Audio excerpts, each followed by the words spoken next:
Qual é o erro que todo profissional da construção civil comete na hora de apresentar um orçamento de obra? Eu sou o Cezinho, engenheiro criador da planilha 360 e eu estou aqui para te explicar como deve ser feito um orçamento de obra. Bom, normalmente uma pessoa para apresentar um orçamento mais rápido, mais ágil para o cliente e não perder tempo, é muito comum utilizar uma referência por metro quadrado. Desta forma, ele pega a construção, a metragem da construção, a ocupação do projeto. Isso quando tem um projeto, aplica um valor por metro quadrado para chegar no total, no montante aonde ele gostaria de receber. Totalmente aleatório, sem parâmetro nenhum, técnico ou não. Mal sabe, inclusive, quantas pessoas ele vai empregar naquela obra. Mas ele chega num valor para fornecimento, normalmente só de mão de obra, material. Nessas situações, em pequenos serviços, pequenas obras, o cliente acaba comprando, né? E aí chega no montante de 100, 200, 300, 500 mil reais. O que acontece quando o cliente aceita, ele acha barato e você acha que passou um valor correto. E no final das contas, você vê que na verdade passou um valor muito abaixo do que deveria ser. Você não consegue cumprir com a sua mão de obra, não consegue pagar as diárias normalmente do servente, do pedreiro, do encanador, do serralheiro. E aí você acaba tendo que voltar na fase inicial e pedir um aditivo do valor para o cliente. Sempre precisa de um pouco mais. Ou, em algumas situações, passa um valor tão caro que acaba perdendo o cliente. Eu sofri isso na pele, inclusive, quando comecei, eu sou engenheiro civil, e para poder apresentar um orçamento mais rápido para o cliente, mais ágil, conquistar o cliente, mais serviço, inclusive, adotavam um valor por metro quadrado no que falavam na minha região que funcionava por metro para a mão de obra. E nisso eu consegui muitas obras, mas também muita dor de cabeça. Você sabe, quando você tem um CNPJ, você tem um compromisso com o cliente. Se assinou o contrato, você tem que tocar aquilo ali. Se não houve nenhuma alteração no projeto para aumentar o valor do contrato, você tem que seguir com aquilo que você acabou passando para o cliente. E no valor por metro quadrado, acaba que você erra no orçamento e aí isso gera um baita de um transtorno, tanto para você quanto para o cliente também. Depois de muita dor de cabeça, claro, eu aprendi a adotar um outro método. Um método que eu sempre trabalhei, inclusive, quando eu trabalhei na prefeitura aqui da minha região, que é utilizar tabelas de referência. Tabelas de referência, para você que não sabe, são tabelas que têm valores médios de diversos serviços e materiais. Existem diversas tabelas disponíveis no mercado, algumas pagas, algumas gratuitas. Existe a Sinap, existe CDHU, antiga CPOS, TCPO, enfim. Cada estado, inclusive, tem a sua. E eu adotava essas tabelas para fazer o orçamento para obra pública. E por que não adotar essa mesma tabela para fazer obras particulares? Porque nela você vai encontrar todo tipo de serviço, para instalação de esquadria, para instalação de batente, instalação de luminária, execução da fundação, né? Nela vai estar tudo detalhado. Quilo em aço, metro cúbico para concreto, metro quadrado para forma. É lógico, isso depende de um projeto. Se você tem um projeto arquitetônico, te ajuda muito a elaborar esse tipo de orçamento.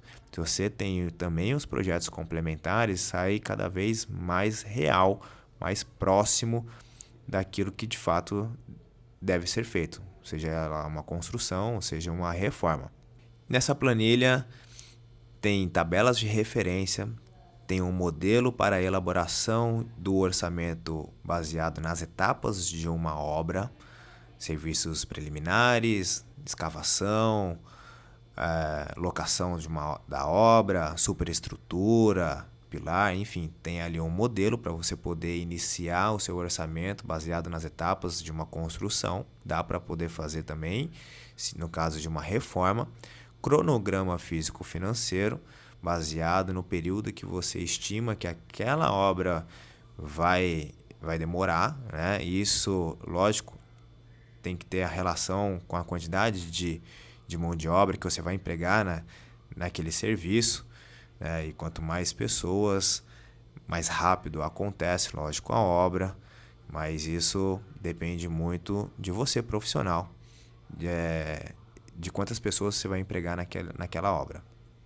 A memória de cálculo também, porque é através da memória de cálculo que você vai tirar as quantidades para poder elaborar o seu orçamento.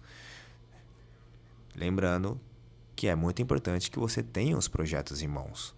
Quando você vai executar uma obra, normalmente o cliente já fez um projeto com um arquiteto, com um engenheiro ou com outro profissional. Então é importante você fazer essa leitura, pedir para o cliente pelo menos um prazo para você poder elaborar esse orçamento. A planilha ela vem justamente para poder agilizar esse processo, não demorar meses para passar um orçamento e o cliente acabar fugindo para outro profissional, né? E também não apresentar um orçamento errado, como por metro quadrado, e fazer com que você perca muito dinheiro.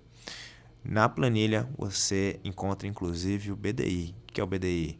Benefícios e despesas indiretas. Ali você vai colocar o seu lucro, você vai colocar os impostos, a administração central, né? No caso, se você tem um escritório, todo o seu custo vai, né, no BDI, e ali você adota um BDI que seja adequado para aquele tipo de serviço, tá? Normalmente, as pessoas não fazem o seu BDI e acaba que não conhece, inclusive, quanto vai ganhar naquele serviço. Nas tabelas de referência, você, além de poder encontrar todo tipo de serviço, você pode fazer uma estimativa de mão de obra e uma estimativa só de material ou de serviço, que é material mais mão de obra. Por isso que eu criei esse método da Planilha 360 para auxiliar profissionais do ramo da construção civil a fazer um orçamento mais próximo do real e não perder dinheiro. Lembrando, por isso que eu bato sempre nessa tecla, que você precisa ter os projetos. Ah, César, eu não tenho os projetos complementares, tampouco o projeto arquitetônico. Será necessário que você faça pelo menos um croquis daquilo que o cliente estima fazer para tirar essas quantidades, porque senão você não vai conseguir fazer o orçamento. E é assim que você acaba tomando prejuízo. É assim que, inclusive, quando eu saí do segmento do ramo público para o privado, que eu perdi muito dinheiro. Eu tive que cumprir com o contrato com o cliente e nisso, no final, depois eu vi que eu perdi dinheiro, até paguei para trabalhar. E é isso que acontece com muitas pessoas. O ramo da construção civil, ele é muito rentável, né? Não é à toa que representa a maior parcela do PIB. E é por isso que você tem que saber passar um orçamento, porque ele pode te dar muito dinheiro, mas também pode te dar muito prejuízo. Agora, se você quer saber como fazer um orçamento, como utilizar uma tabela de referência, como montar esse orçamento detalhado para poder parar de errar no orçamento para o cliente, parar de perder dinheiro, conseguir entrar no segmento e crescer com um serviço de qualidade, com um orçamento de qualidade, profissional, e o mais importante, é lógico, é ganhar dinheiro, me segue, se inscreve aí no canal que eu vou mostrar sempre para você aqui com conteúdos, como utilizar essas tabelas, como fazer um orçamento baseado nos serviços, seja uma construção residencial, seja uma reforma, seja serviços de infraestrutura, uma pavimentação no caso, ou até mesmo serviços de saneamento básico. Nela você vai aprender a fazer todo tipo de orçamento, tubulação, pavimentação, asfalto, estacionamento, pintura, prédio inclusive, todo tipo de serviço. Se inscreve, curte, compartilha e comenta inclusive se você passa por essa dificuldade aí.